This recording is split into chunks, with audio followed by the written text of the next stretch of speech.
Welcome to the channel, viewers. Dr. JWA, theologist, Central Coast, New South Wales, Australia since 1994. Like and subscribe to help the channel, comment to educate me, and share the video to help somebody else. Who is ruling Australia? A very controversial subject, but a good one. It's a behavioural political analysis, hopefully more like a therapy journey for listeners. Episode 48.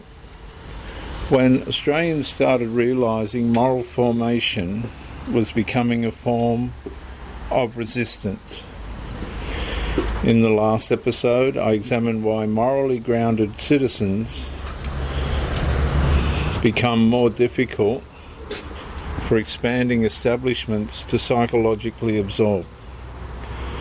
So in this episode, I advanced the recovery architecture further. Moral formation itself becoming lawful resistance beneath divine sovereignty and constitutional restraint. Viewers, at first, moral formation still sounded private. Parenting, church, discipline, character, conscience, personal values.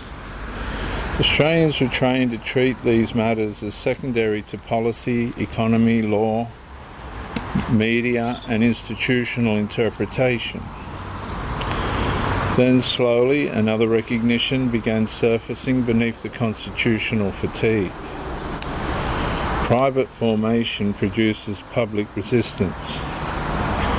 And that recognition matters enormously because the establishment can manage behaviour more easily than it can govern conscience, formed beneath divine authority. A citizen taught truth, restraint, responsibility, family duty, and accountability before God becomes less dependent upon institutional approval to recognise lawful limits upon power. And that's why moral formation becomes politically consequential. Not because it seeks domination, but because it restores the internal architecture required for freedom to remain livable. And Australia's constitutional Christian inheritance never assumed liberty could survive among citizens formed only by appetite, fear, stimulation, and administrative dependency. Freedom required virtue, virtue required truth, truth required divine authority, and divine authority restrained both citizen appetite and establishment of expansion outside morality. And the paradox deepens further. Institutions increasingly speak of well-being while weakening the moral structures that historically produce stable persons capable of well-being. They speak of safety while cultivating fragility.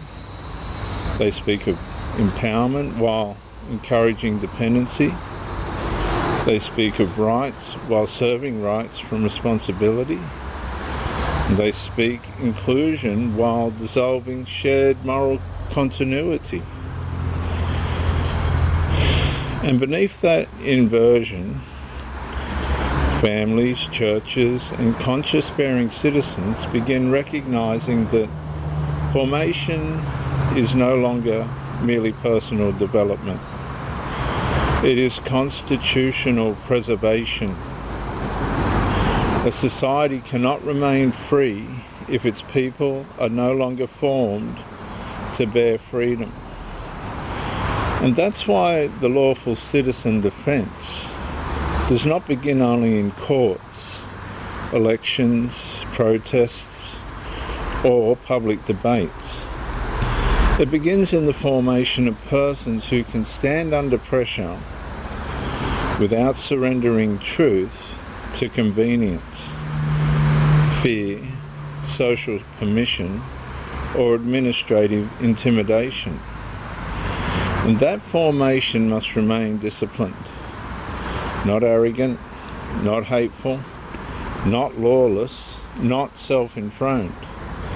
It must remain subordinate to God, ordered toward justice, protective of the population, and respectful of legitimate establishment order, only while that order remains morally bounded. And the issue confronting Australia is therefore deeper than political control. It is whether a civilization can recover citizens formed strongly enough to resist institutional overreach without becoming disordered themselves. And somewhere beneath the administrative noise, another truth steadily emerges.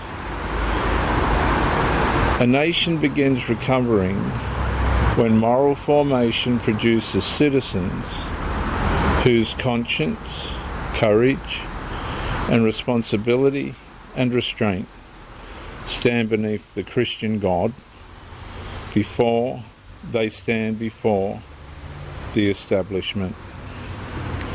I'm Dr. JWA, theologist since 1994. Like and subscribe to help the channel.